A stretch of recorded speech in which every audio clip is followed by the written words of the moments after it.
Bonjour à tous et merci d'être avec nous. À la une de l'actualité économique, une offre à 1 milliard d'euros pour monter au capital de Casino. C'est la proposition faite par les hommes d'affaires Xavier Niel, Mathieu Pigasse et Moez Alexandre Zouhari.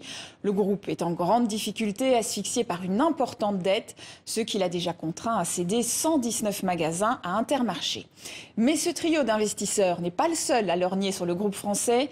Jusqu'à présent, c'est le milliardaire tchèque Daniel Kretinsky qui était considéré comme le mieux placé. Il a proposé à certains créanciers de tirer un trait sur environ 40% de la dette en échange de liquidités ou d'actions.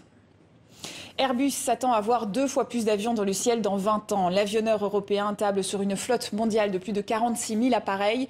Cela s'explique selon eux par le remplacement des anciens avions par des appareils nouvelle génération émettant moins de CO2 et par la croissance du trafic aérien. Les vols domestiques chinois devraient être multipliés par 3 et les Indiens par 5.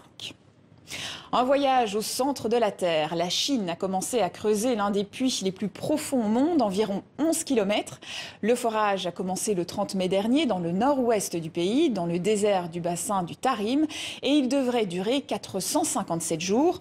L'objectif est double, tout d'abord économique. Pékin espère trouver un gisement d'hydrocarbures, et ensuite scientifique. Il doit permettre de traverser 10 strates continentales et d'atteindre des roches vieilles de 145 millions d'années.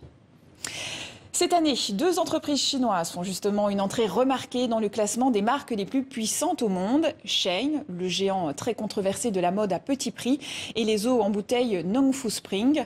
Pour les spécialistes, dans un contexte d'inflation, ces marques jouent les valeurs refuges. Elles représentent les petits plaisirs du quotidien que l'on peut quand même s'autoriser.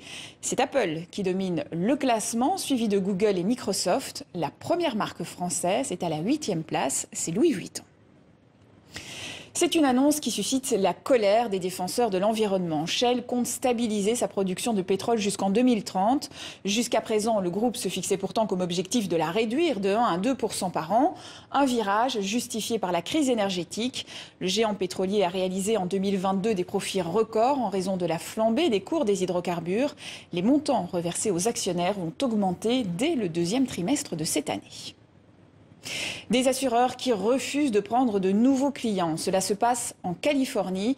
La multiplication des feux de forêt ces dernières années a poussé les 2 plus grandes compagnies de l'État américain à arrêter la souscription de nouvelles polices d'assurance habitation.